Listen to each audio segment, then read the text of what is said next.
What's interesting to me is when you were just talking about social media, what's the game on social media? Right. I think there's something there. I think competition is good, but I wonder if even in competition, we don't develop some unhealthy cravings. I've been all over the world, and I can tell you that once you hit a certain point in money, I haven't seen that much of a correlation between happiness and money.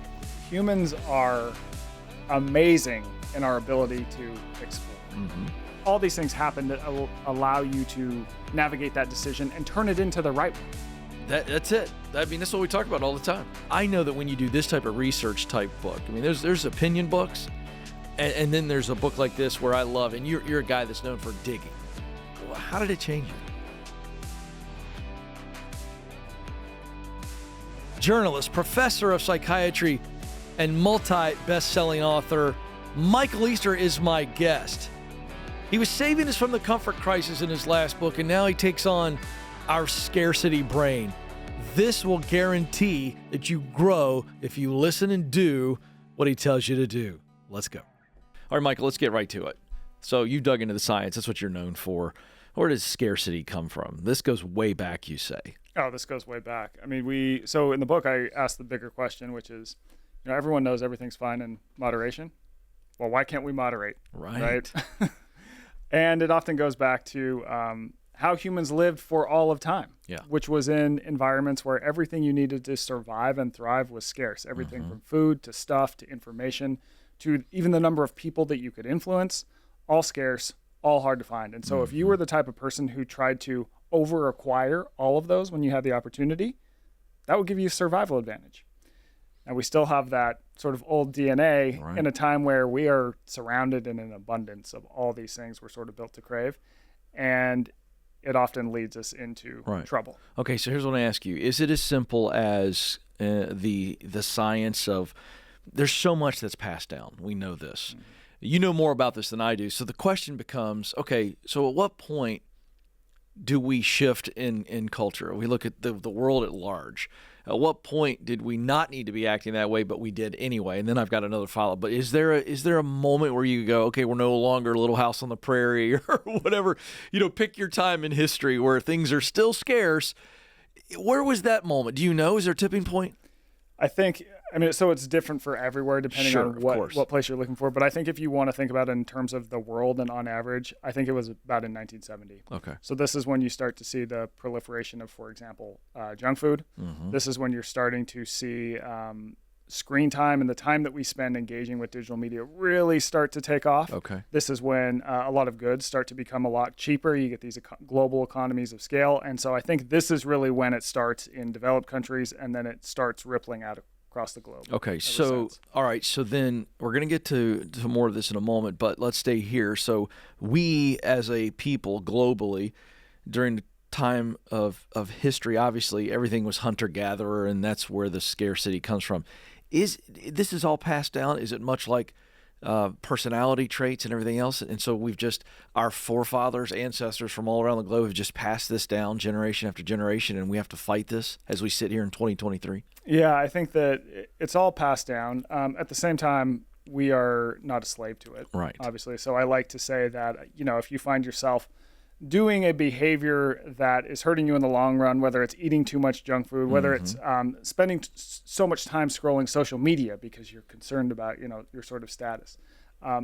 It's not your problem or it's not your fault because that behavior would have made sense for all of time. Mm-hmm. It doesn't make sense today. Right. So it is your problem to solve. It is something you're going to have to work on and fix. It's the default mode. Yeah, it's the default mode. Okay, good. So let's talk about the loop, the scarcity loop. So we understand a little bit about where it's coming from. We've all inherited this. We've also seen it. Not only do we inherit it in the DNA, but we're watching everybody model it. So it's a double dose. What does the loop look like so that we can all sit here today and go, all right, in my own life, and this is what I want you folks listening for as Michael explains this, where is this happening for you? All right, so how does the loop work, the scarcity loop as you refer to? Yeah, so first you need to know that the reason I started thinking about this is I live in Las Vegas and watching people get hooked on slot machines. So that is a behavior that people do over and over and over, eventually to their detriment. Right. Everyone knows the house always wins. Of course. So why do you sit on this thing and just do it over and over and over? So this leads me to this lab in Las Vegas. It's a casino laboratory, fully working casino, brand new, but it's used entirely for human behavior research. Wow. So while I'm there, I talked to a slot machine designer.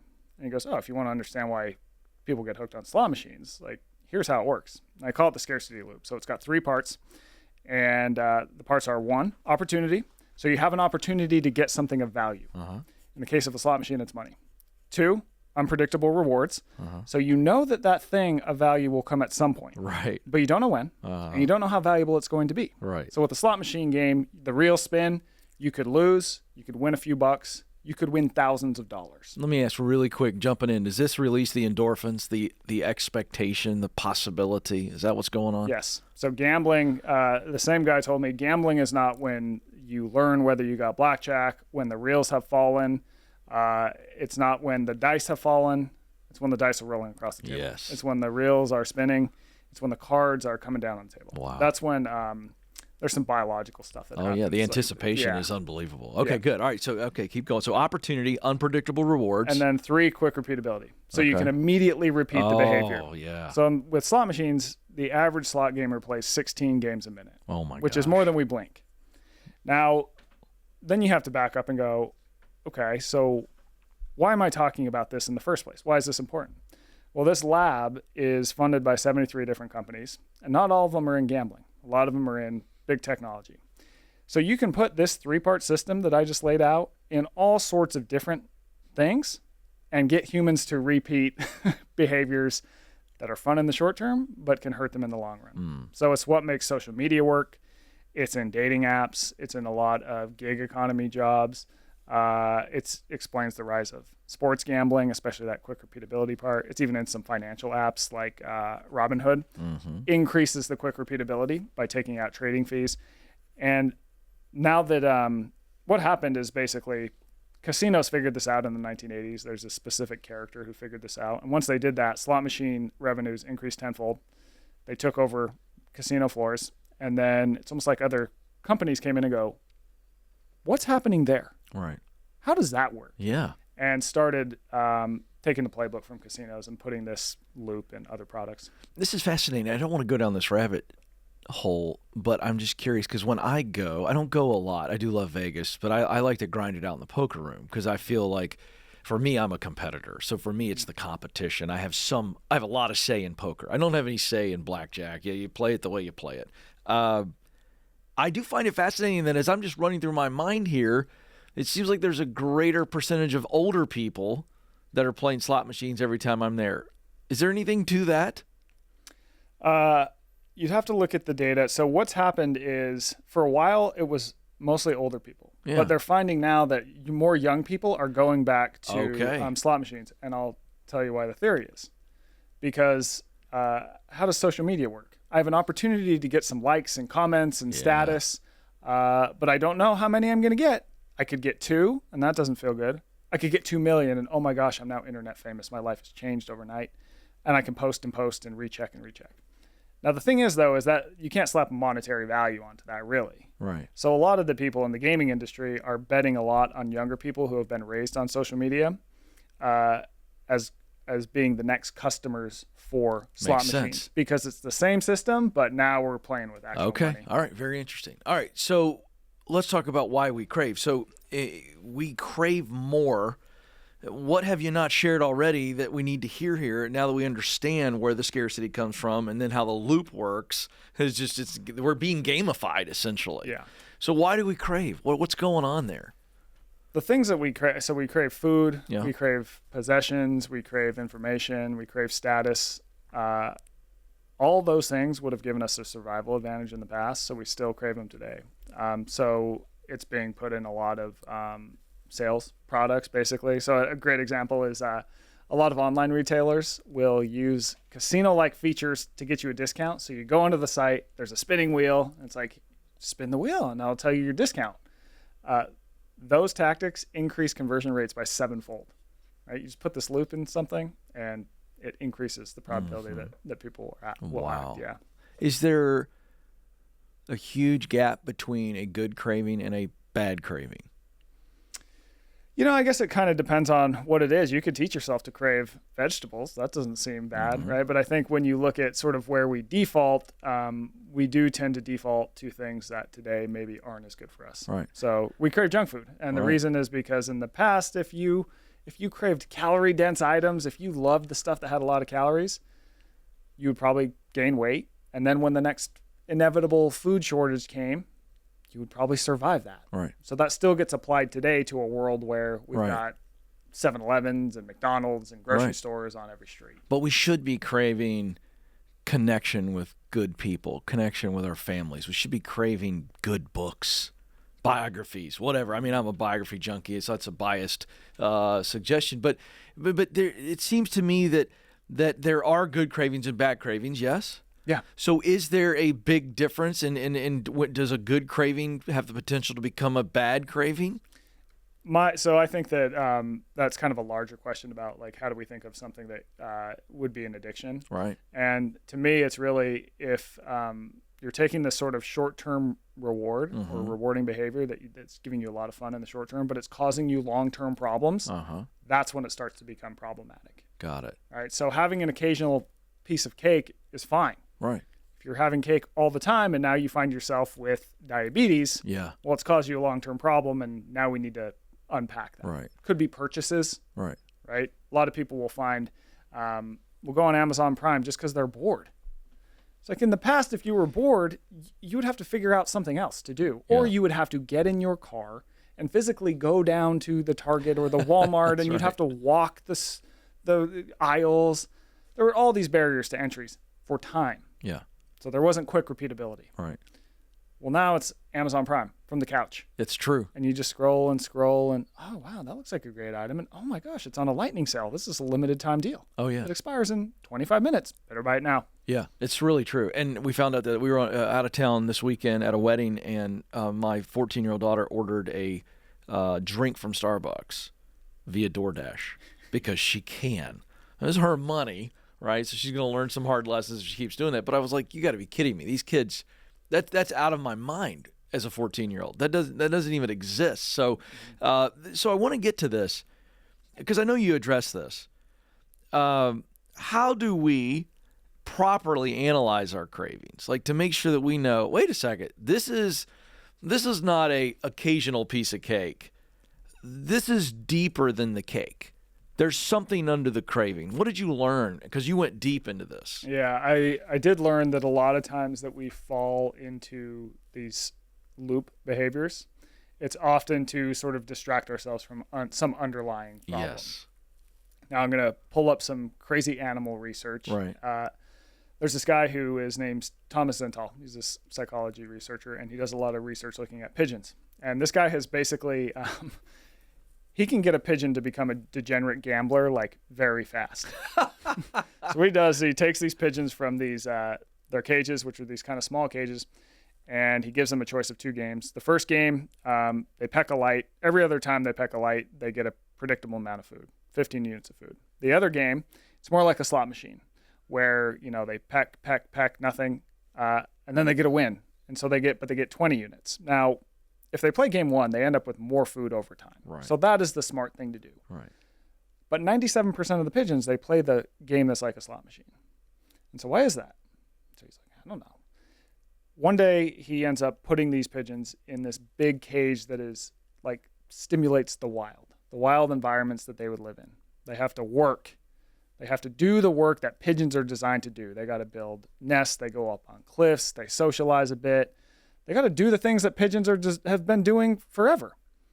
Then he puts them back in the cage and gives them the option of the game that gets them more food overall, the smart one, or the slot machine game.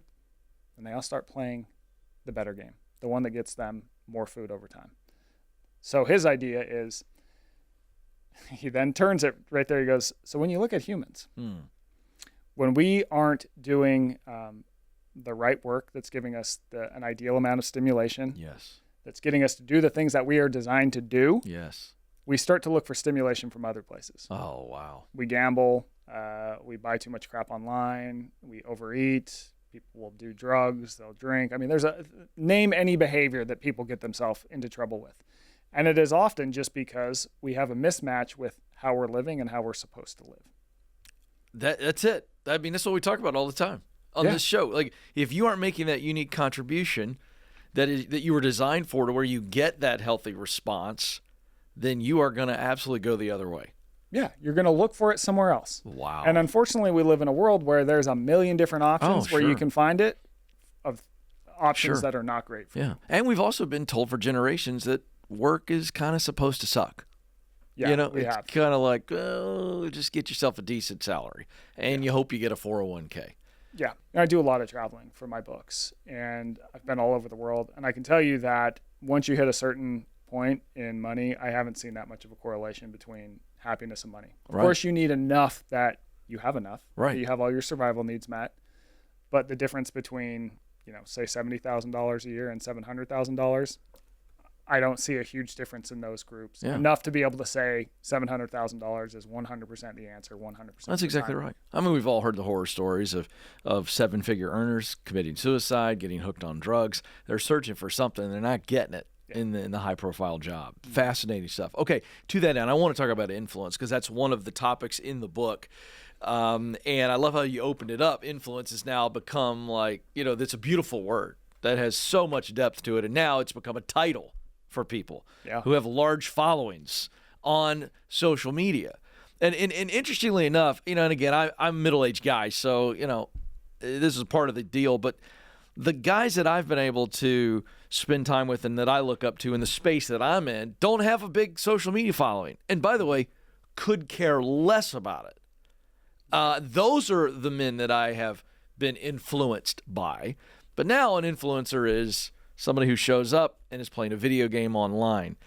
Is that the craving that everybody is looking for? Just look at me, look at me.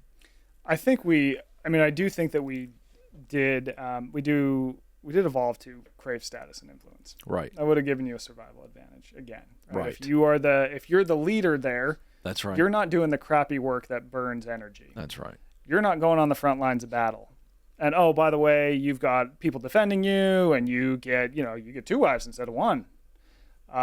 So we still have that craving today, but now with the rise of social media, to your point, you can fulfill that in something that is inherently not real. Right? You don't necessarily have to do anything. You can get all these literally status points. We quantify status on social media by just putting out a video that's better edited than the next person. Right. By doing something stupid, right? You could be like, oh, I'm going to see how many hot dogs I can eat in 3 minutes. Yeah. Watch this video. And you get millions of views for that. And that gives you the artificial sense of accomplishment. It makes you feel good in the moment. But it's ultimately not worth anything. Yeah. So one researcher I talked to, whose name is Jessica Tracy, she talked about how there's 2 types of pride. You can think about it as earned pride and unearned pride. So pride that you earn is when you've actually done something great and you know it yourself. Right. Like you're like, I've accomplished something big. I feel great. Now, if other people happen to see what you accomplished, great. You get some bonus points. This is like extra credit. Right. Unearned pride is when you haven't done anything, but you're boasting like you've done something great. Yeah. And I think that social media gives us a lane, a very easily accessible, big, high-profile lane for that. Yeah. But ultimately, it tends to drive people crazy in the long run. Yeah. Because you, in the back of your mind, I didn't actually earn this, and that seems to lead to mental health issues. So I can't wait to ask you this. I've been very excited about this, as I want to know your take. Because as I was reading this particular chapter, the thought hit me that social media and what you're describing has really given us a inauthentic scoreboard, right? Yeah. And so then that led me to, I believe we just all want to compete. Now, some of us are way more competitive than others, right? I know people that just like forget competing. I don't like it, whatever. A board game is my max, right? But even then they're just like, if anybody, they just don't like competing, or maybe they don't like the confrontation that comes with competing. But I just believe we all want to compete on some level. And so social media has given us this scoreboard, but there's no actual competing, It's not like we're going mano-a-mano in a sport or a board game. It's just this, here's my numbers, here's your numbers. So then it led me to ask you this.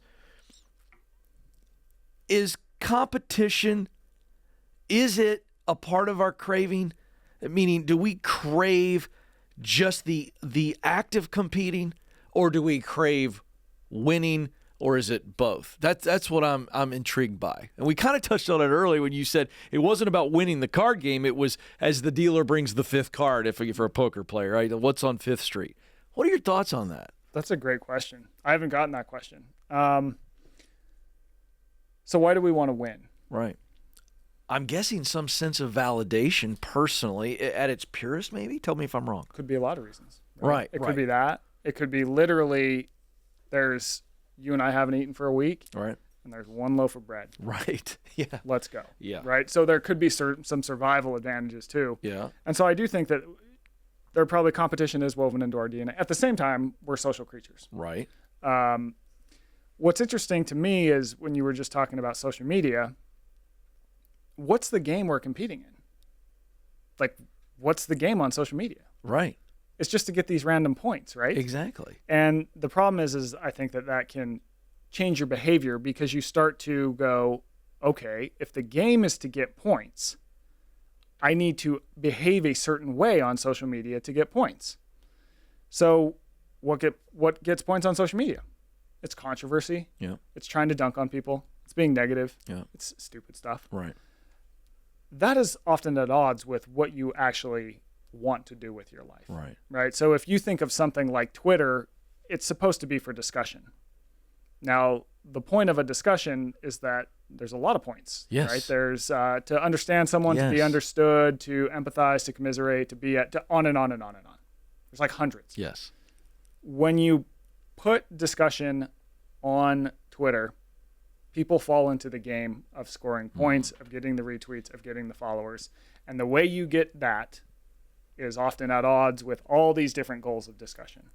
Changes your behavior in a way that I think can lead to what we're seeing on social media today, especially Twitter, which is seems to be mecca for negativity, for dunking on people, for behaving in a way that we probably don't want people to behave in a working society. Yeah. It's like the 1980s when I was growing up watching professional wrestling. We had the cage match, and there's just people keep entering the cage out of nowhere and hitting somebody over the head. That's what social media has become.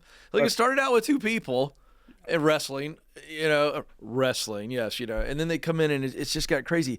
Because the reason I asked you that is I think there's something there. I think competition is good. Mm-hmm. But I wonder if even in competition we don't develop some unhealthy cravings, versus like I'm going to give my best and I'm going to measure myself against someone else. To me, that's a positive of competition. Mm-hmm.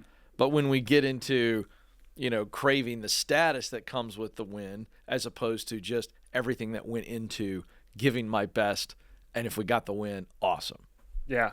And I think so seeing where you fare socially, like via competition, I think can be good. It can be informative. It can also be limiting.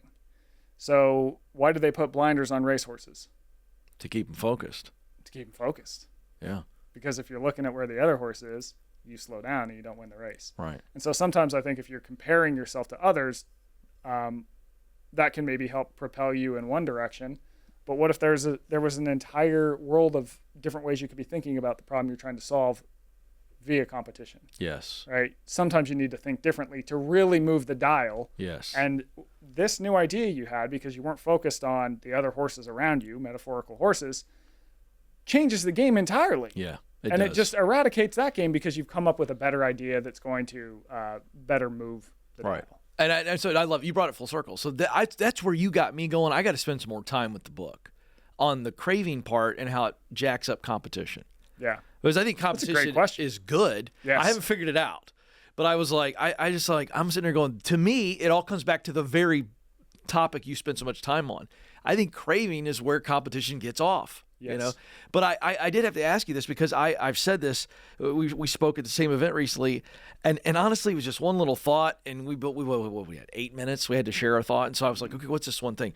And what I'm seeing in the world of work, Michael, is the long-term effect in our society of rewarding kids for participation, and I really am seeing that because you could lose 10 soccer games in a row.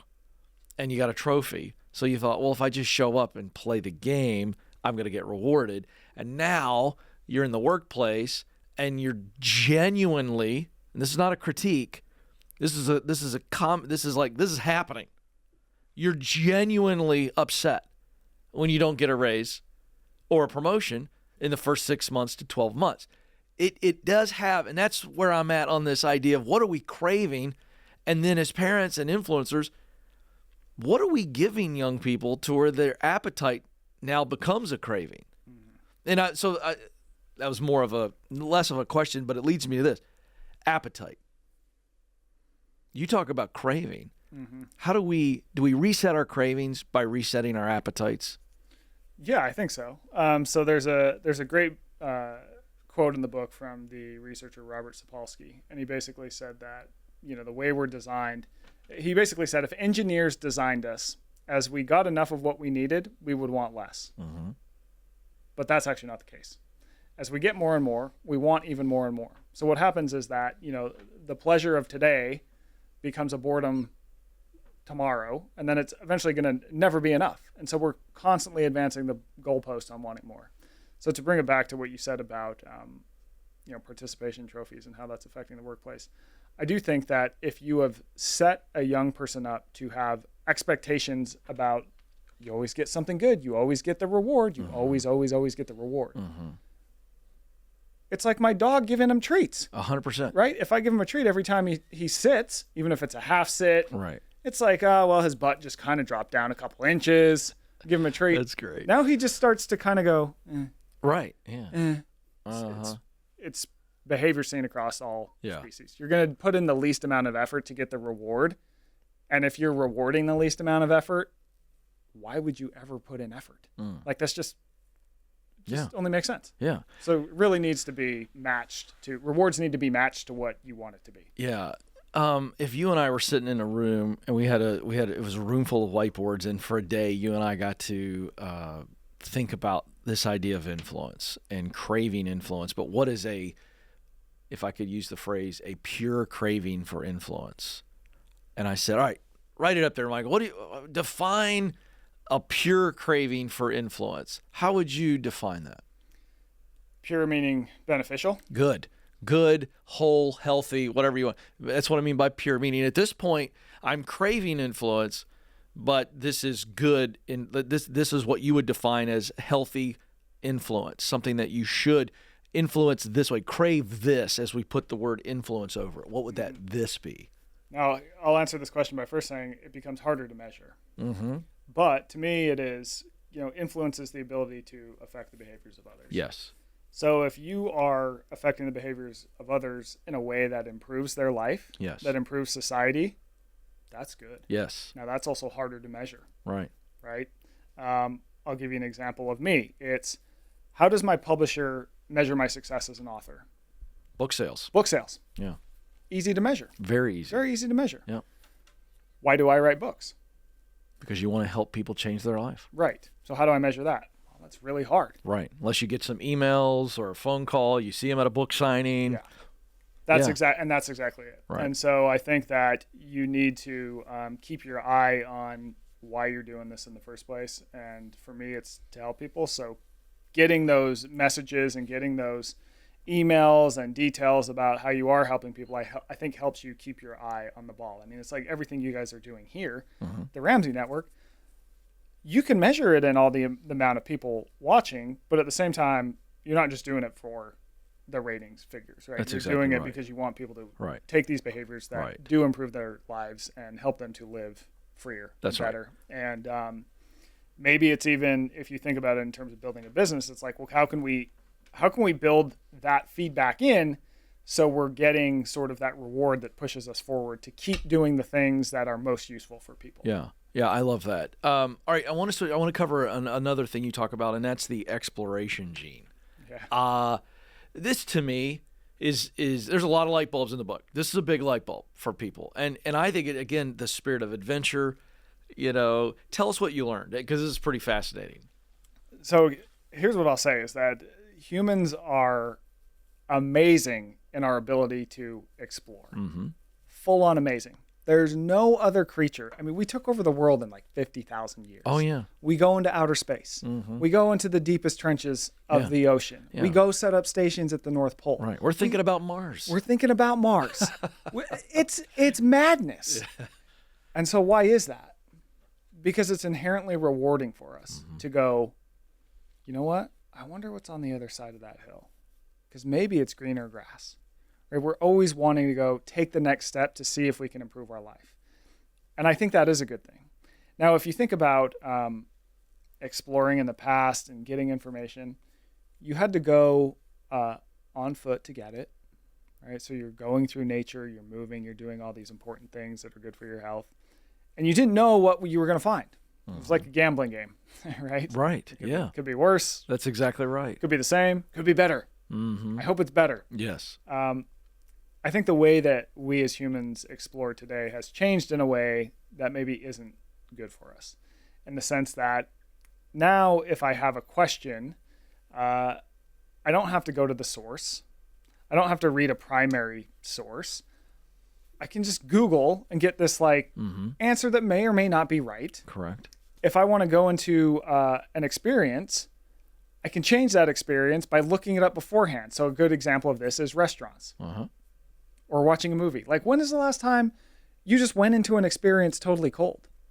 The internet has allowed us to go on Yelp and be like, oh, well, it only got this many stars. Right. And you know, John C 999 said that the fish was too dry, and it immediately affects our opinion. It affects your opinion. It affects your experience. Wow. You don't get this new, totally exploratory experience, and that's ultimately what humans find rewarding, is seeing, being totally blind to know what's going to be on the other side, going into this experience, going, I'm going to explore this thing.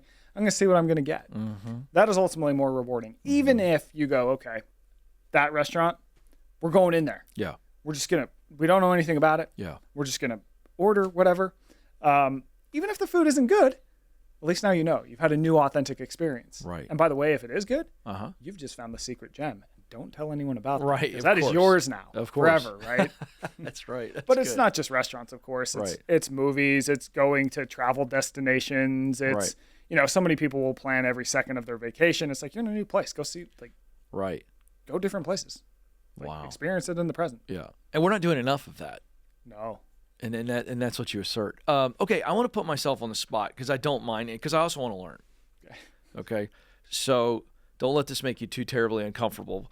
I was thinking about cravings. I was like, okay, let's get real. Like, what do I really crave? All right, like real. I don't struggle with substances, thankfully.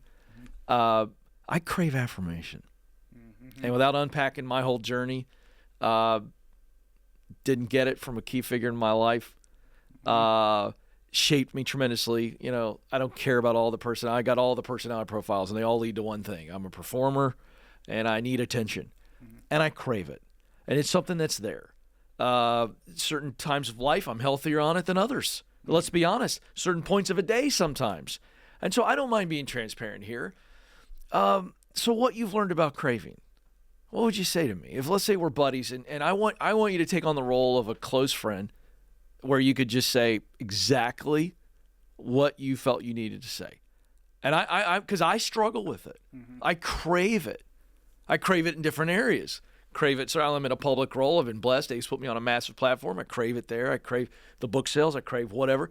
But I crave relationship. I got great guy friends in my life, but I crave that sometimes in ways.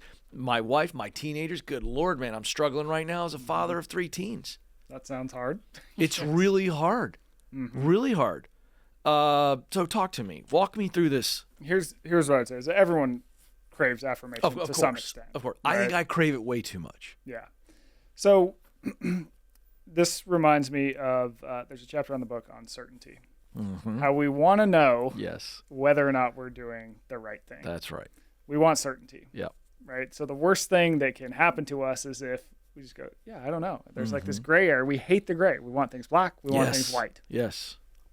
So when we do anything, if we don't get this feedback that's very clear, it's uncomfortable because we're like, well, did I do the right thing? Where do I I stand? not do the right thing? Yeah. There's this crazy study where people chose to receive an electric shock rather than sit and have to wait for a while and have a 50-50 shot at being shocked. So they're like, just get it over with. Oh, because sitting and being uncertain is actually worse than the shock. And so when I think about affirmation, you're getting certainty, right? Yes. So someone says, you did awesome on this. Hey, you did great on this. Right. Hey, your ratings have come in. They're looking great. Right. That gives you this, okay. Right. I'm doing the right thing. And that feels good. And I think everyone craves everything we've talked about, but it's kind of like, like a soundboard dial. Some people have certain levels dialed up, other people have others. And it often, to your point, it goes back to how we were raised, all these environmental things. Of course, yeah. But at the same time... how do I change it, Michael? Well, I think it's not easy. I know. Yeah, how do you like those big questions coming your way? Yeah.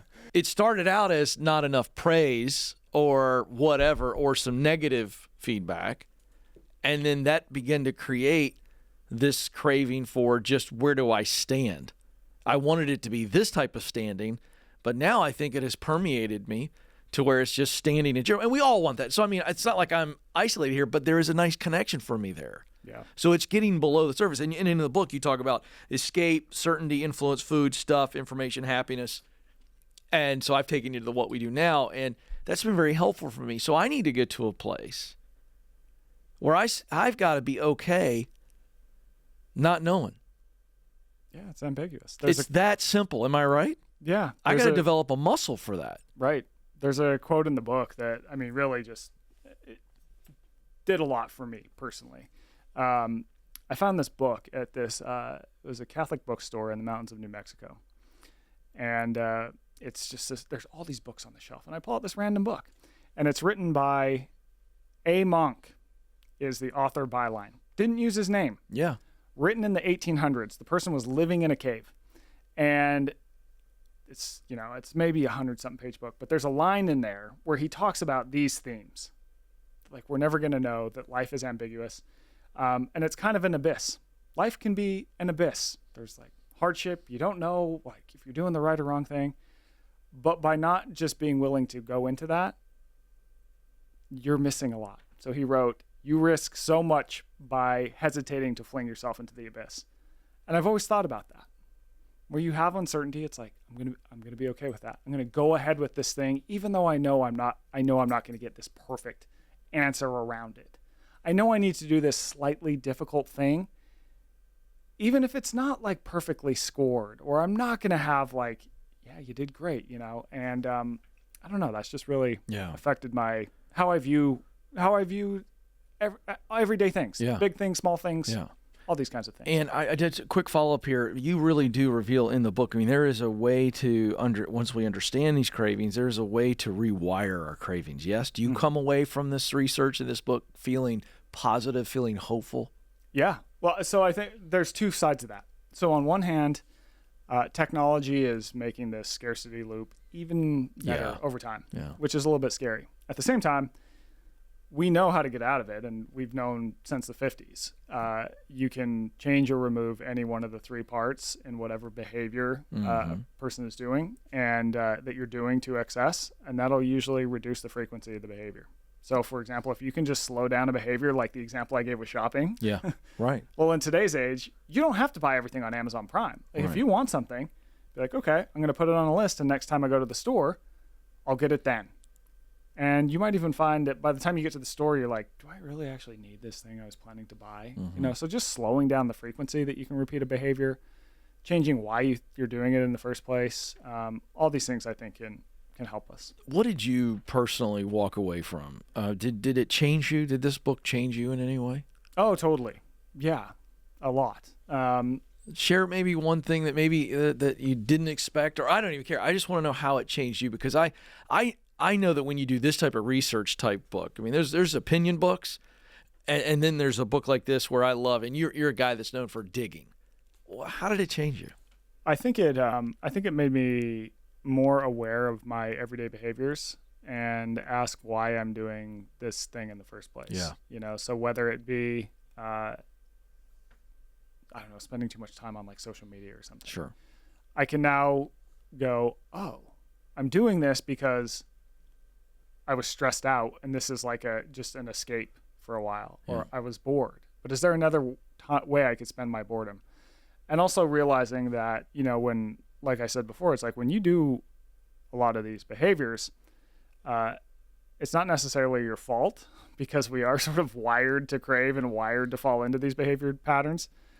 But it is your problem to solve. And so I have to take agency. One thing I learned about in this book is that I think that humans have far more agency and are far more capable of change than we realize, despite many current cultural narratives that tell us, like, you're this way and this is who you are and this means that you're going to do this and be this. It's like, no, you can reinvent yourself on a dime. It just depends on what story am I going to tell myself about the situation that I'm in. Wow, I love it. Good stuff. Well, a final word, and I love to do this, love to put you in the position of people that are listening to this, they listen to the show because they want more influence. I believe in a positive way. They want to make that contribution that they believe they were born to make. And maybe they're in a season of frustration. Maybe they're just, they just feel like maybe they're craving the wrong stuff. And as a result, maybe that's playing into their frustration. They're not where they want to be. There's a gap. What would you say to them? People are capable of far more than they realize, but it ultimately takes action. And one of the things that gets people stuck is going back to that thing we were just talking about with certainty. Yep. We will sit on home base going, should I go to first or should I go to third? Yes. Or do I just run up the middle and go to second? And we will sit there for days and weeks and years and decades. Eventually, you got to pick one. Because the reality is that once you start running, you learn to run better. Like all these things happen that will allow you to navigate that decision and turn it into the right one. Yeah, I love that. In the subtitle, it finishes by saying, to thrive with enough. And I can't help but think that a big part of you and what you're doing is for people to just realize that they are enough. Yeah.